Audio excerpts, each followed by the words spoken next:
From bustling cities to distant countries and the quietest corners of the world, welcome to Buried Truths, the channel where forgotten secrets resurface and hidden stories refuse to remain silent.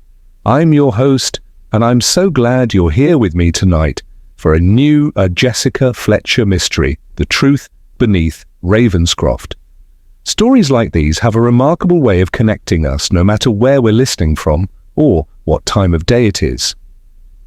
Before we begin, share something with us in the comments.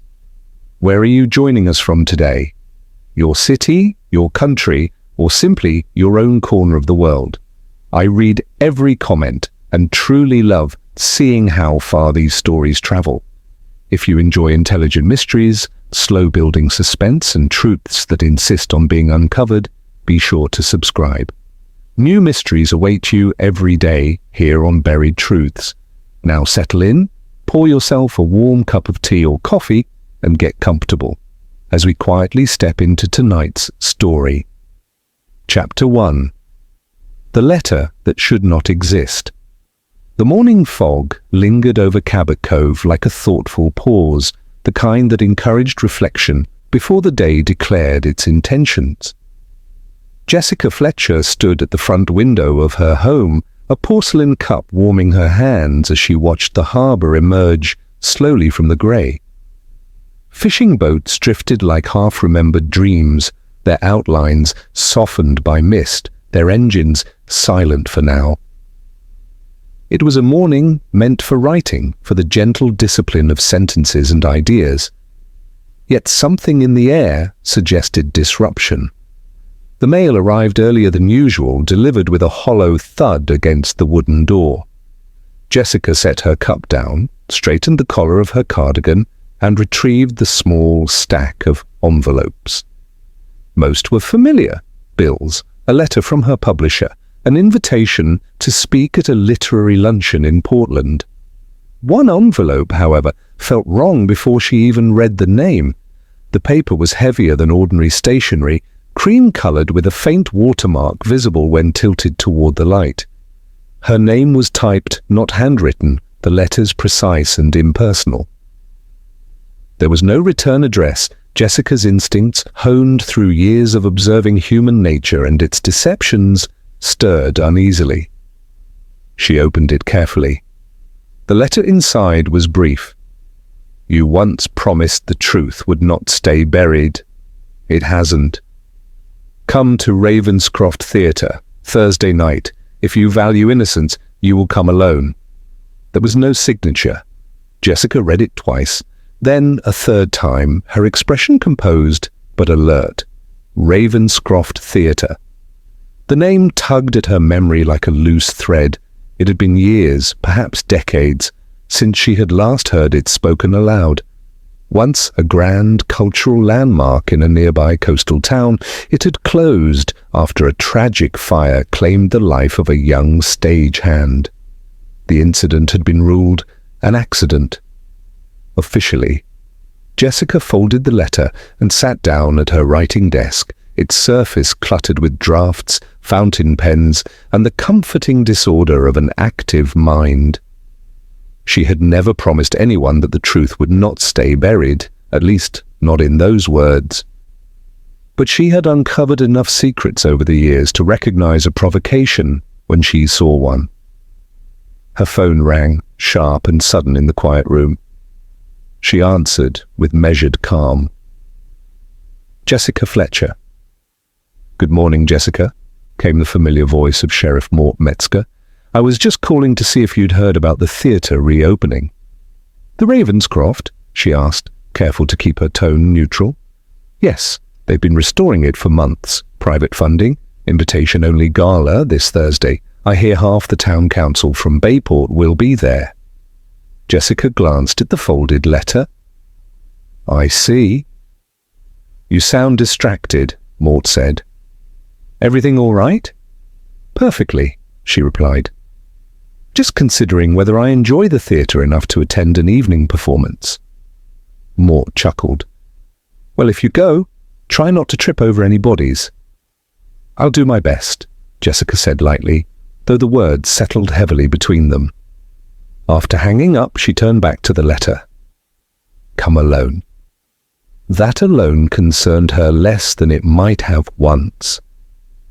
Jessica had learned that solitude could be an advantage when one needed to observe without distraction.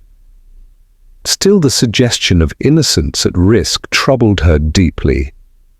It was an emotional lever, deliberately chosen. Thursday arrived with unsettling speed. The drive to Ravenscroft took her along the coast road, where cliffs rose sharply above the restless Atlantic. The theatre appeared suddenly, its restored facade illuminated by soft golden lights. Tall, arched windows reflected the twilight, and the red marquee glowed like a warning rather than a welcome. Inside, elegance reigned. Velvet curtains, polished brass railings, and crystal chandeliers lent the space a revived grandeur. Guests mingled in formal attire, their laughter echoing too loudly for a place that remembered tragedy. Jessica accepted a glass of mineral water and observed. She noticed everything. A tall man with silver hair and an impatient posture, checking his watch repeatedly. A woman in a deep blue gown whose smile never reached her eyes. A younger man, nervous, adjusting his tie and glancing toward the stage as though expecting it to speak. Jessica moved through the crowd unobtrusively, her presence unremarkable to those who did not know better. She paused near a display of black and white photographs documenting the theatre's history. One image caught her attention immediately. It showed the stage from years ago, smoke staining the curtains, firefighters carrying out debris.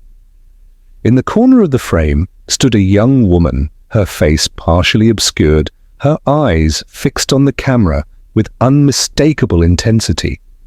Jessica felt a chill. "Recognize her?" a voice asked, softly beside her. Jessica turned to find a woman in her late 40s, composed, her dark hair pulled back in a severe twist. Her eyes were sharp, assessing. "No," Jessica said truthfully. "Should I?" The woman smiled thinly. "That's Eleanor Price. She died 2 weeks after the fire, ruled a suicide." Jessica studied the woman carefully. "And you believe otherwise?" "I believe," the woman replied, "that this theatre was built on lies long before it burned." Before Jessica could respond, the lights dimmed. A hush fell over the crowd as the orchestra pit stirred to life. The woman inclined her head. "My name is Margaret Hale," she said. "We should talk, but not here." As the curtain rose, Jessica took her seat, the letter's words echoing in her mind. The truth hasn't stayed buried. Somewhere within these walls, she sensed, a carefully constructed past was beginning to crack. And before the night was over, someone would do everything in their power to keep it sealed. Chapter 2. Shadows Behind the Curtain. The applause that followed the opening performance at Ravenscroft Theater was enthusiastic but uneven, as though the audience were applauding the building itself rather than the actors who had brought it temporarily to life. Jessica Fletcher remained seated a moment longer than most, letting the clapping wash over her while her thoughts arranged themselves with practiced care. The play had been competent, even inspired in places, yet an undercurrent of tension lingered in the air, unconnected to the drama on stage. When she finally rose, the house lights brightened to reveal expressions that were too alert for a simple cultural celebration. This was not merely an evening of art, it was a convergence of histories, ambitions, and unfinished reckonings. Jessica spotted Margaret Hale near the aisle, already waiting.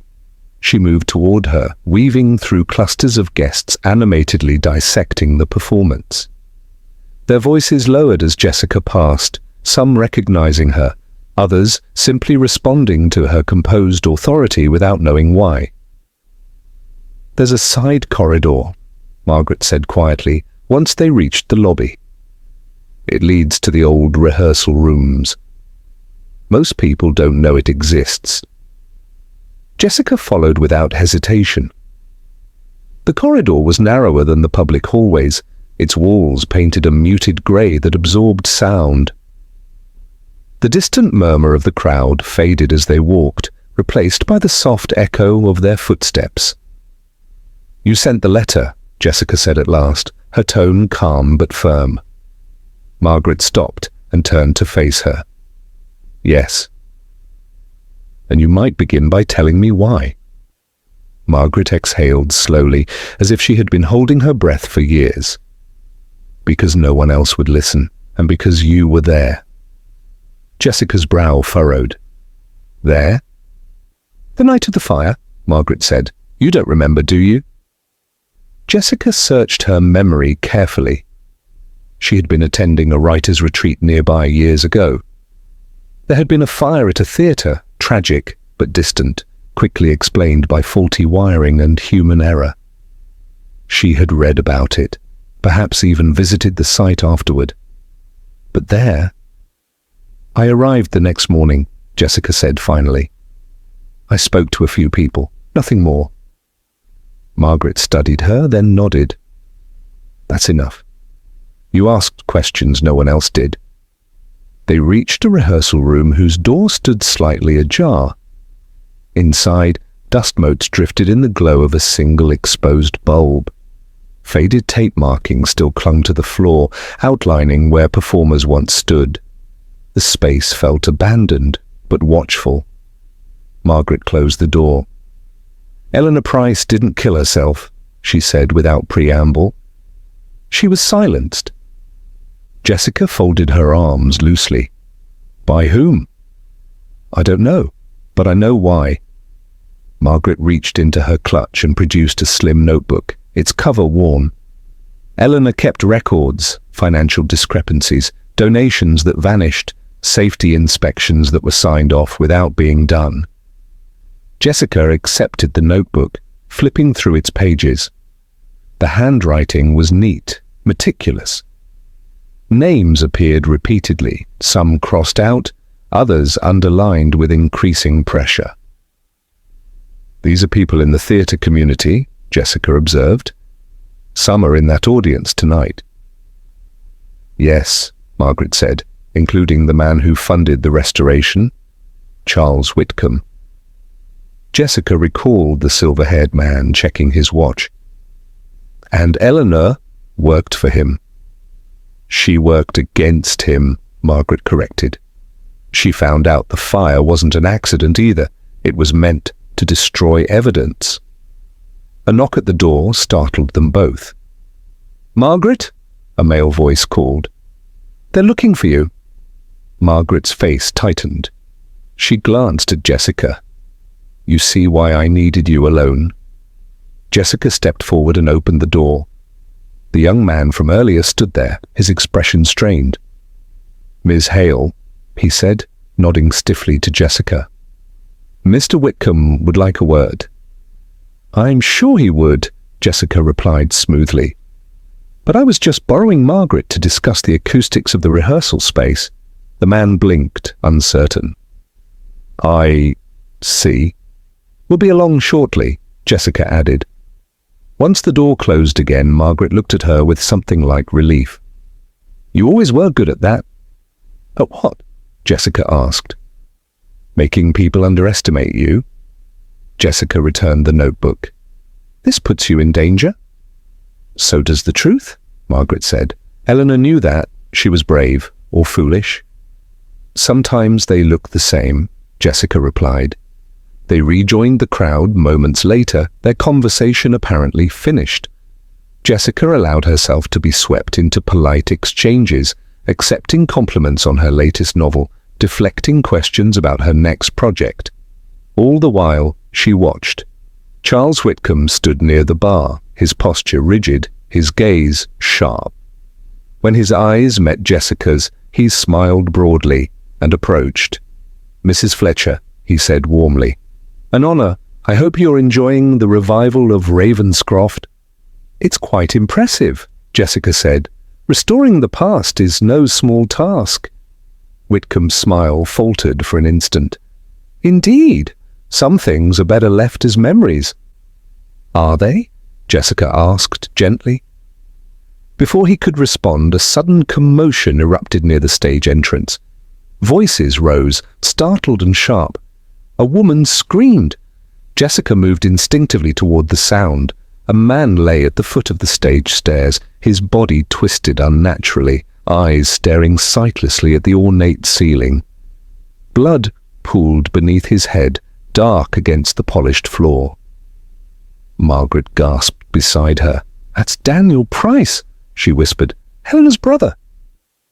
The theatre fell into chaos as guests backed away in horror. Someone shouted for an ambulance, another for the police.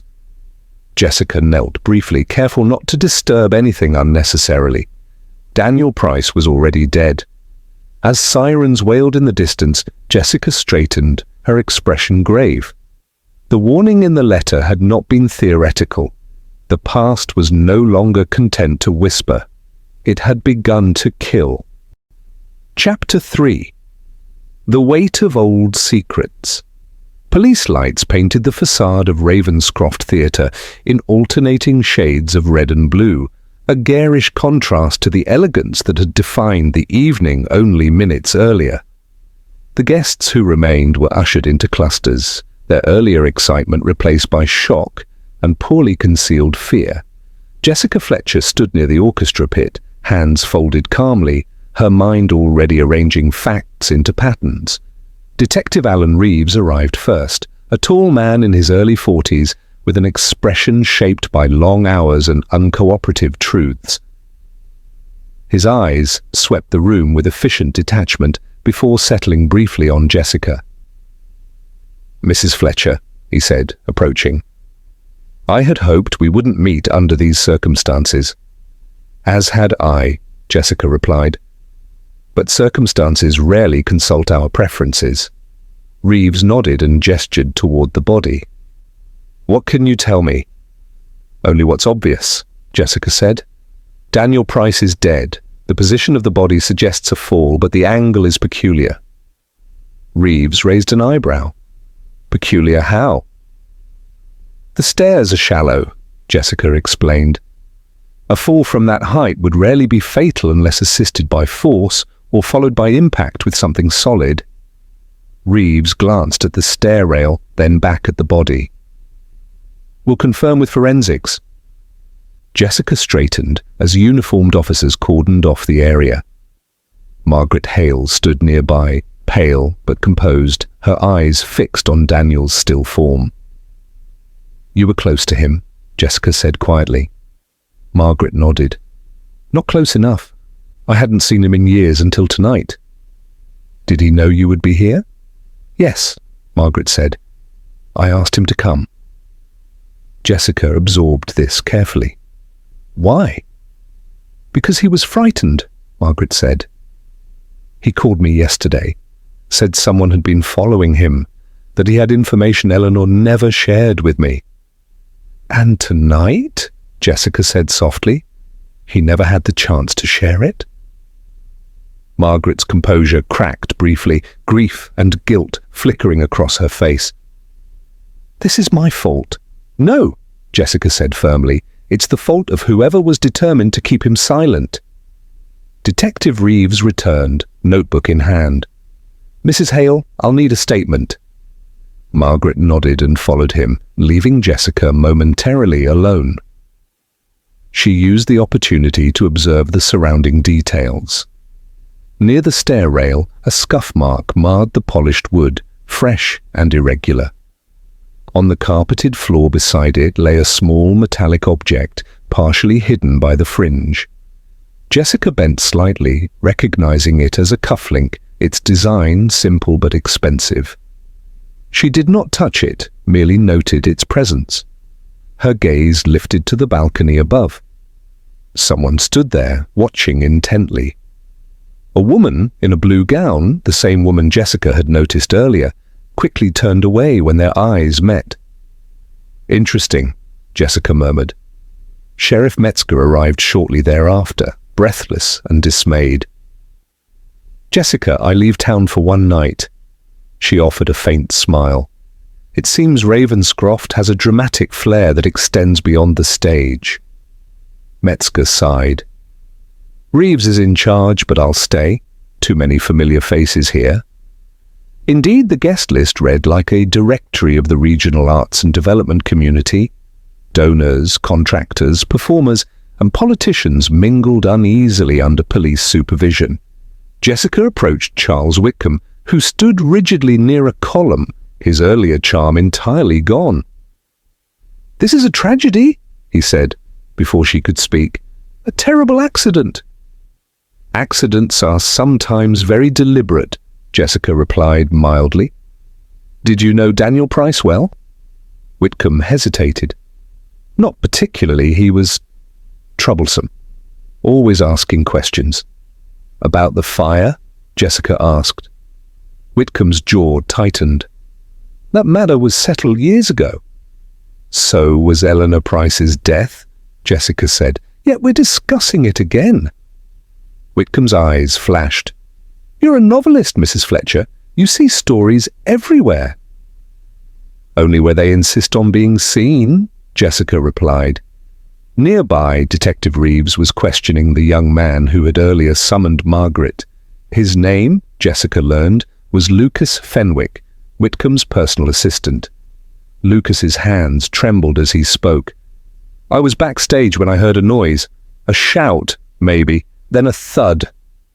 "Did you see anyone near the stairs?" Reeves asked. "No," Lucas said quickly. "I mean, there were people everywhere." Jessica noted the speed of the response. Later, as the theatre emptied under police orders, Reeves approached Jessica again. "We'll be holding several people overnight for questioning, including you." Jessica inclined her head. "I expected as much." "I have to ask," Reeves continued. "Did you receive any unusual communication prior to tonight?" Jessica met his gaze steadily. "Yes, a letter. Anonymous." Reeves's expression sharpened. "And you didn't think to bring this to the police?" "I wanted to see who benefited from my silence," Jessica replied. "It appears the answer is more than one person." Reeves considered this, then nodded slowly. "I may not agree with your methods, but I can't deny your instincts." As she was escorted to a quiet interview room within the theatre, Jessica reflected on the pattern emerging. Eleanor Price had discovered corruption tied to Ravenscroft. Daniel had learned something that made him a target. Margaret had been the catalyst, drawing him out into the open, and someone, perhaps several someones, had decided that reopening the theatre was the perfect cover for a second act of violence. When Reeves returned, his tone was serious. "We found traces of skin under Daniel Price's fingernails." Jessica's eyes narrowed. "Then he fought back?" "Yes," Reeves said, "which means this wasn't an accident." Jessica leaned back slightly. "No, it was a message." "A message to whom?" Reeves asked. Jessica thought of the letter, of Eleanor's notebook, of the restored grandeur masking rot beneath. "To anyone who believes the past can be safely ignored," she said, "and to anyone who intends to uncover it." Reeves closed his notebook. "Then we'd better uncover it first." Jessica allowed herself a small, grim smile. The truth had grown heavier, more dangerous, and it was no longer content to wait quietly in the shadows. Chapter 4. Threads that refused to break. Morning light filtered weakly through the tall windows of the temporary command room set up inside Ravenscroft Theater, illuminating dust that had been stirred from decades of neglect. Jessica Fletcher sat at a small table, hands wrapped around a cup of lukewarm coffee, listening as Detective Alan Reeves reviewed overnight developments. Sleep had been scarce, but clarity had not abandoned her. "The autopsy confirms blunt force trauma," Reeves said, pacing slowly. "Daniel Price was pushed, hard. The fatal injury came from his head, striking the corner of the stairbase. Jessica nodded. And the skin under his fingernails? Belongs to a woman, Reeves replied. DNA pending, but the lab confirmed it's female. Jessica's thoughts returned to the woman in the blue gown. That narrows the field. Reeves studied her.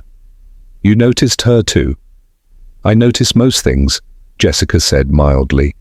Sheriff Metzger entered carrying a file thick with reports. We also found something interesting in Daniel Price's hotel room, he added. A storage key, Unit 37. Jessica's eyes sharpened. And the unit? Not yet opened, Metzger said. Warrants in process. Reeves exhaled.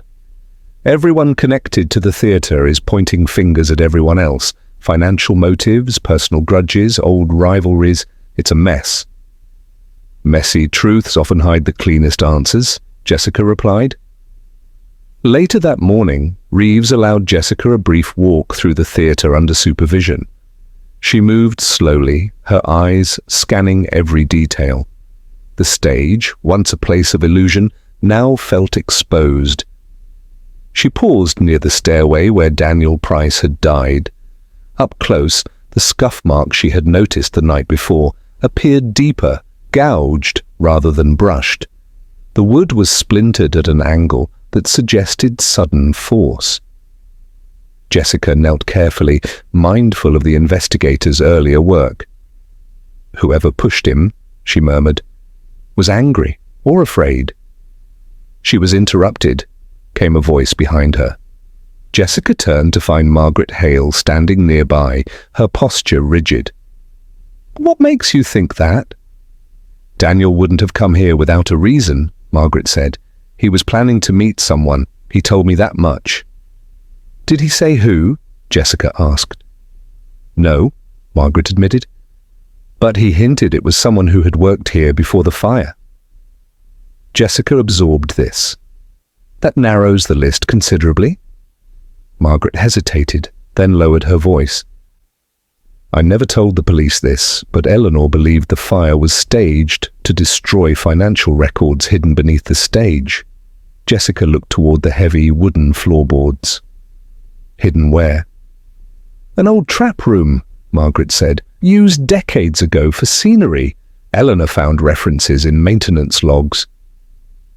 And no one thought to search it? Jessica asked. They tried, Margaret said bitterly. But the room was sealed after the fire. Jessica straightened slowly. Sealed rooms have a habit of being reopened. That afternoon, Detective Reeves accompanied Jessica to the Bayport police station, where they reviewed personnel files from Ravenscroft's past. Names leapt out at Jessica, connections forming like constellations. There, she said, pointing. Clara Whitcomb. Reeves frowned. Charles Whitcomb's wife?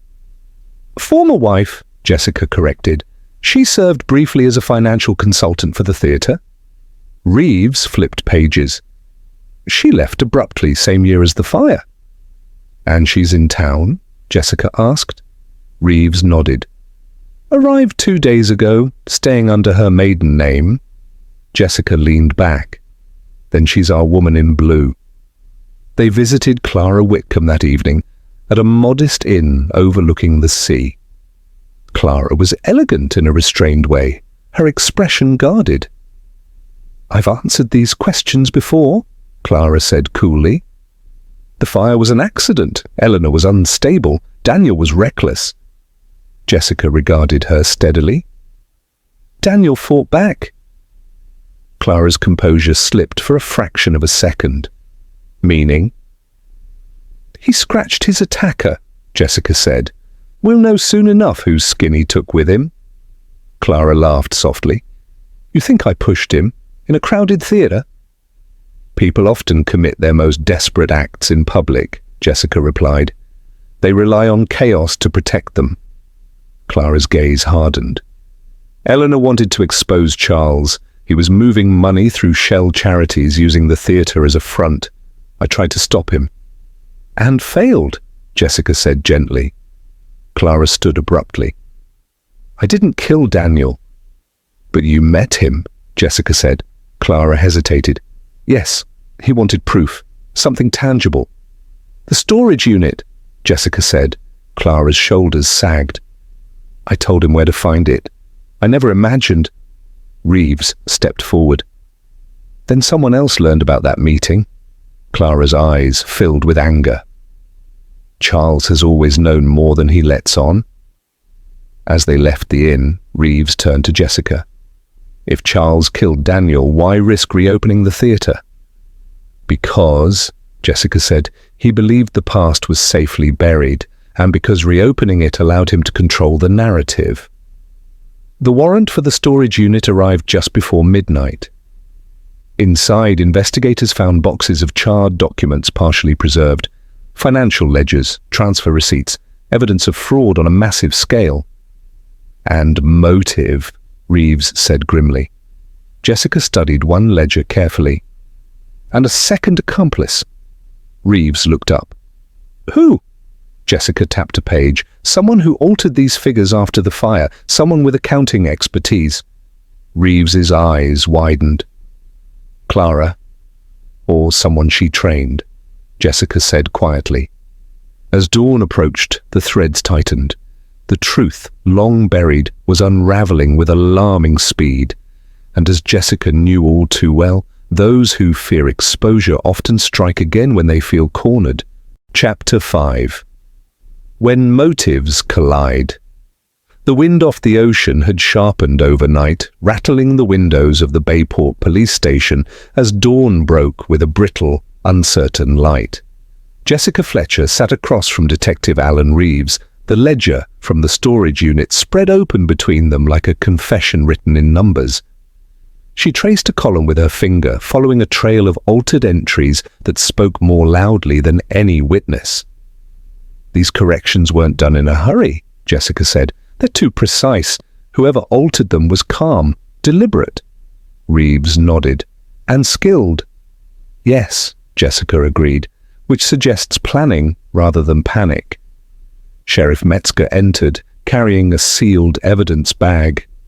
Lab results just came in, he announced. The skin under Daniel Price's fingernails matches Clara Whitcomb. Reeves exhaled sharply. That puts her at the scene. It puts her in contact with Daniel, Jessica said carefully. Not necessarily at the moment of his death. Metzger frowned. You think someone else pushed him? I think Clara argued with him, Jessica replied. He confronted her with something he found. They struggled, but the fatal push came later. Reeves considered this. Meaning the killer arrived after Clara left. Or during, Jessica said. In a crowded place, timing is everything. They were interrupted by a call from an officer stationed at Ravenscroft. We got a situation, the voice said urgently. Charles Whitcomb just arrived at the theatre. He says he needs to retrieve personal items from his office. Reeves grabbed his coat. Let's go. The theatre loomed darker in daylight, its restored facade unable to hide the scars beneath. Inside, Whitcomb paced near the stage, his agitation barely contained. This is harassment, he snapped. I've cooperated fully.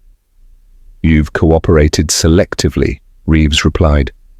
Where were you at the time of Daniel Price's death? Whitcomb stiffened. In my office, alone. Jessica glanced toward the staircase. Your office overlooks the stage, doesn't it? Whitcomb hesitated. Yes. So you had a clear view, Jessica said. Of the crowd, of the stairs. Whitcomb's jaw tightened. I saw nothing. Yet you knew Daniel was asking questions, Jessica pressed. Questions that threatened to expose financial crimes. Whitcomb laughed bitterly. Eleanor was unstable. Daniel was chasing ghosts. Ghosts with bank statements, Jessica said. A sudden crash echoed from backstage. An officer shouted. Reeves drew his weapon and moved quickly with Jessica close behind, despite his protest. They found Lucas Fenwick in the prop room, frantically stuffing papers into a bag. Stop, Reeves commanded. Lucas froze, his face pale. "I was just... Mr. Whitcomb told me to secure these." Jessica picked up one of the papers.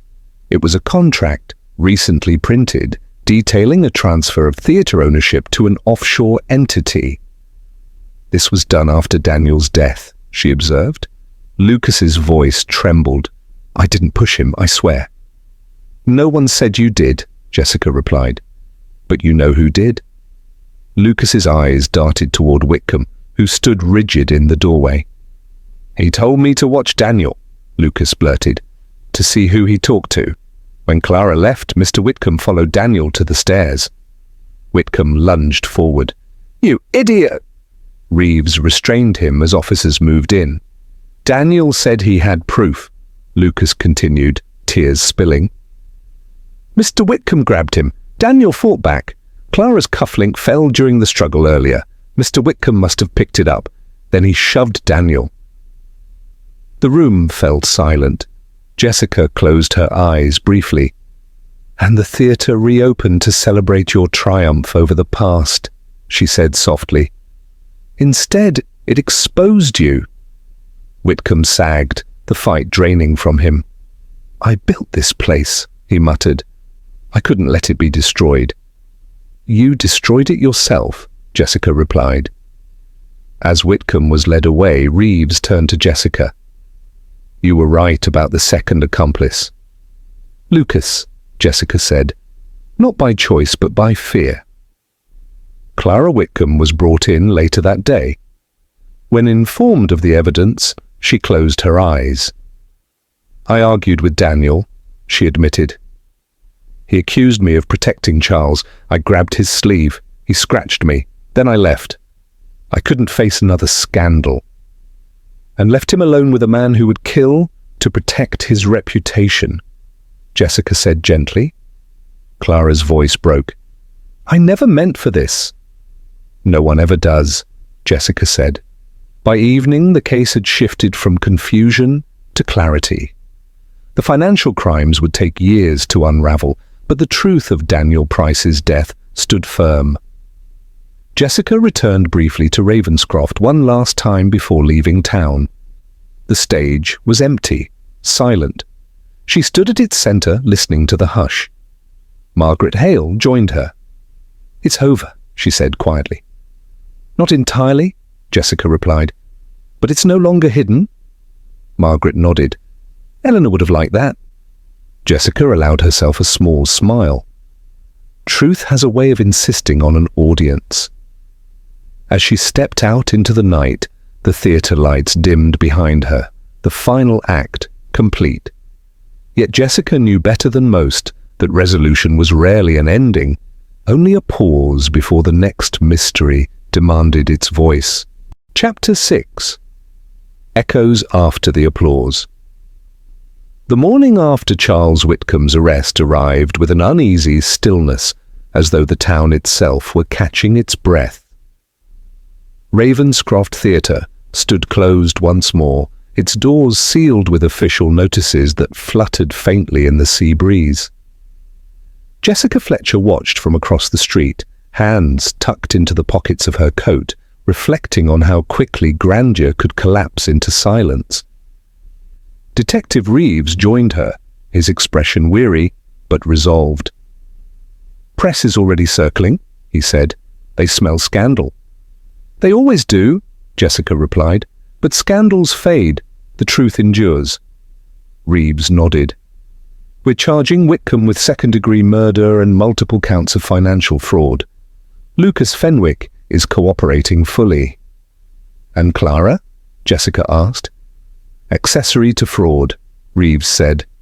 "No evidence tying her directly to the killing." Jessica exhaled softly. A tragic chain of choices. Later that day, Jessica visited Margaret Hale at her office, a modest room overlooking the harbour. Boxes of archived documents lined the walls, evidence of years spent preserving the past. "I wanted to thank you," Margaret said, pouring tea. "Without you, this would have been dismissed again." "You were brave to reopen old wounds," Jessica said. "That takes courage." Margaret hesitated. There's something else you should see." She opened a drawer and produced a small envelope yellowed with age. Inside was a photograph, Eleanor Price standing on the Ravenscroft stage, smiling faintly, unaware of the future bearing down on her. "She mailed this to me the week before the fire," Margaret said. On the back, she wrote, "If anything happens, look beneath the spotlight." Jessica's eyes sharpened. "Which spotlight?"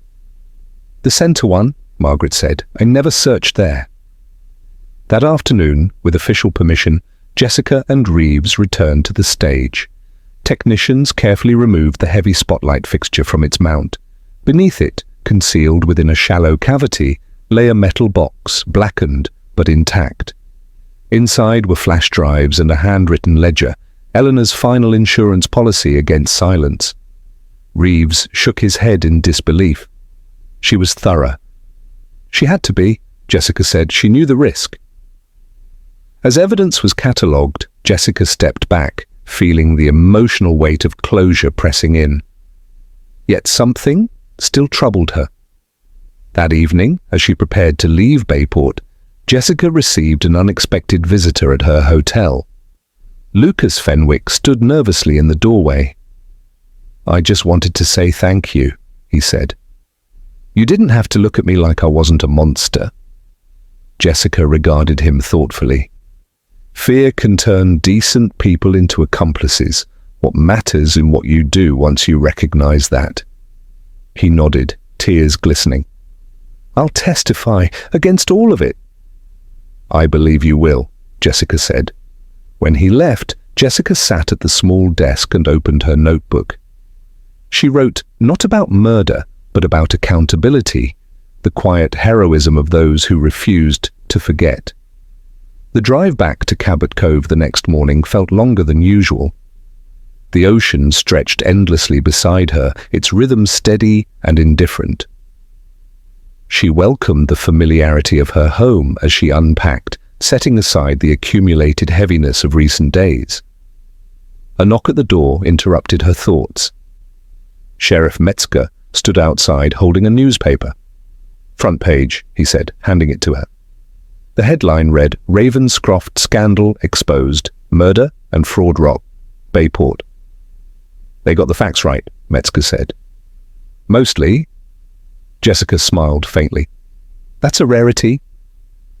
As evening settled, Jessica returned to her writing desk. The blank page before her felt different now, less an obligation, more an invitation. She began to write, not names or accusations, but themes, truth, consequence, remembrance. Her phone rang. "Jessica," Reeves's voice said, "I wanted you to hear this from me. We found something else in Whitcomb's files." "Yes?" Jessica asked. "A list of properties, other theatres, similar accidents?" Jessica closed her eyes. "Then Ravenscroft was not unique." "No," Reeves said grimly. "And we're reopening old cases." Jessica's voice softened. "Then Eleanor's courage will reach farther than she ever knew." When the call ended, Jessica sat quietly, listening to the familiar sounds of her home, the ticking clock, the wind in the trees. The case had ended, but its echoes continued outward, rippling through lives and institutions. She knew now why the letter had been written to her. Not simply to solve a crime, but to ensure that silence did not return once justice was served. As night deepened, Jessica turned off the lamp and stood by the window, watching the moonlight shimmer across Cabot Cove's harbour. Somewhere, beyond the calm surface, secrets still slept. But she also knew this. Once awakened, truth never truly rests again. Chapter 7. The Quiet Reckoning.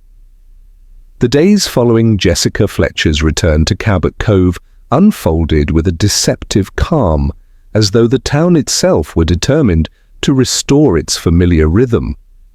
Fishing boats departed before dawn, children hurried to school, and shopkeepers swept their stoops with habitual care.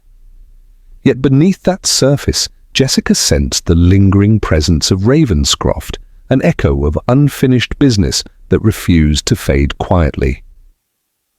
She sat at her breakfast table, newspaper folded neatly beside her untouched toast, rereading an article that detailed the expanding investigation into Charles Whitcomb's financial empire. Each paragraph revealed another institution compromised by greed and complacency. Jessica closed the paper slowly, her expression thoughtful rather than satisfied. Justice, she knew, was rarely tidy. A knock sounded at her door. To her surprise, it was Margaret Hale, her coat damp from the morning mist. "I hope I'm not intruding," Margaret said. "Not at all," Jessica replied warmly. "Please come in." They settled in the sitting room, steam rising from fresh cups of tea. Margaret's eyes wandered over the shelves of books, lingering on the familiar order. "I envy this," Margaret said quietly. "A place where things make sense." Jessica smiled gently. "Appearances can be misleading, even here." Margaret nodded. "The inquiry committee has asked me to testify about Eleanor, about what I knew." "That will not be easy," Jessica said. "No," Margaret agreed. "But it's necessary." As they spoke, Jessica noticed Margaret's hands tremble slightly. "You're afraid," she observed. "I'm relieved," Margaret corrected softly. "And terrified of what comes after." Jessica considered this. "After the truth is spoken, you mean?" "Yes. The truth creates responsibility," Jessica said, "in others and in ourselves." Later that afternoon, Jessica walked along the harbour, her thoughts heavy but focused. The sound of gulls and lapping water offered a grounding familiarity. It was there she encountered Sheriff Metzger, leaning against the railing. "You look like someone who's still solving something," he said. "I am," Jessica replied. "Just not a crime." Metzger chuckled.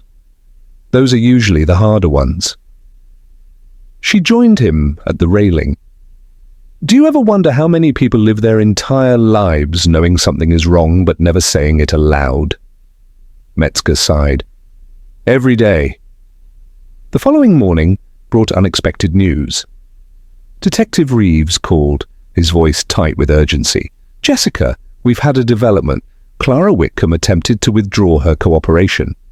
Jessica straightened. "Why?" "She claims she's being threatened," Reeves said. "Anonymous messages, references to other properties." Jessica's mind sharpened. Then Whitcomb's network extended further than we thought, others with motive to silence her. "That's our concern," Reeves said. "We've placed her under protection." Jessica's voice grew firm.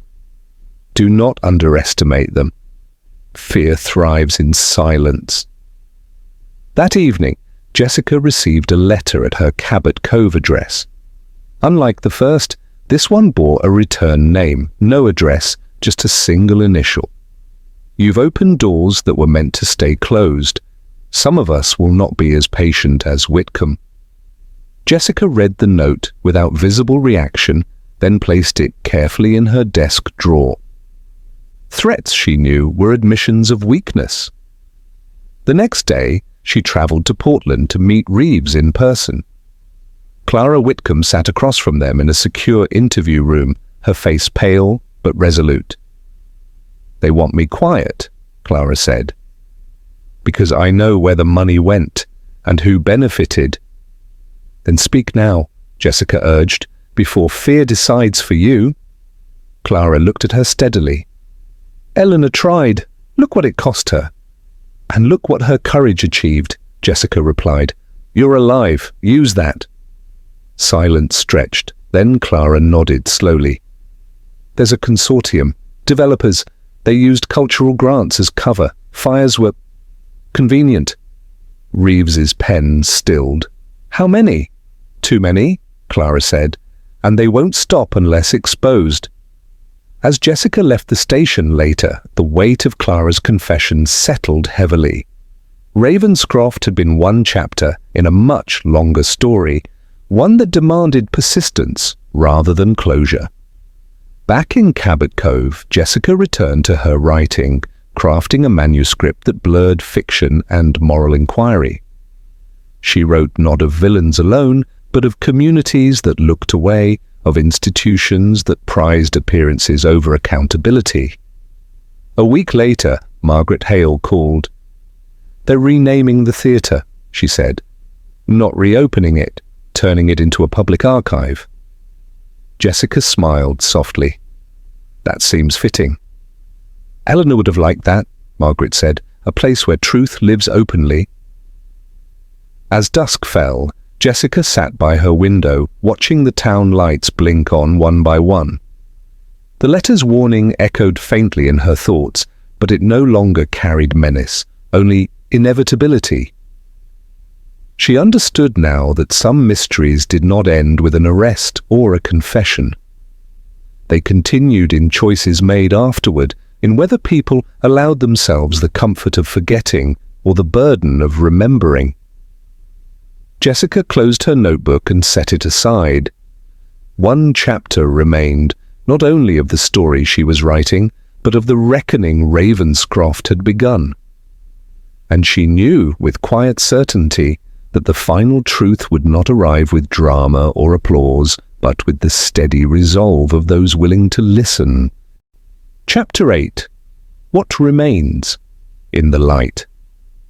Autumn arrived in Cabot Cove without ceremony, brushing the town in amber and rust as if nothing extraordinary had ever disturbed its routines. Jessica Fletcher welcomed the change of season, sensing in its quiet progression a fitting counterpoint to the turbulence Ravenscroft had unleashed. Leaves fell, tides shifted, and life continued, yet not unchanged. Jessica sat at her writing desk early one morning, the final pages of her manuscript stacked neatly to one side. She had not written a mystery this time, not in the conventional sense. There was no single villain unveiled at the end, no triumphant flourish of justice. Instead, she had written about responsibility, how truth, once revealed, altered everyone it touched. Her phone rang, interrupting her thoughts. "Jessica," Detective Reeves said, his voice steadier than she remembered. "We've made several arrests. Developers, financial officers. The consortium is unraveling faster than expected." "That's encouraging," Jessica replied. "Sunlight is remarkably effective." "It is," Reeves agreed. "Clara Whitcomb testified yesterday, fully." Jessica closed her eyes briefly. "That could not have been easy." "No," Reeves said, "but she said something I thought you'd appreciate. She told the panel that silence feels safer than truth until you realize it costs far more." Jessica smiled faintly. She learned Eleanor's lesson. After the call ended, Jessica walked through her home, touching familiar objects as if reacquainting herself with them. Each room carried memories, some joyful, some heavy, but all honest. That, she reflected, was the difference Ravenscroft lacked for so long. Later that week, Margaret Hale visited once more. She carried a small wooden box, its surface polished smooth by careful hands. "This was recovered during the theatre's final inventory," Margaret said, offering it to Jessica. It belonged to Eleanor. Inside lay a fountain pen, worn but elegant, and a folded piece of paper. Jessica unfolded it carefully.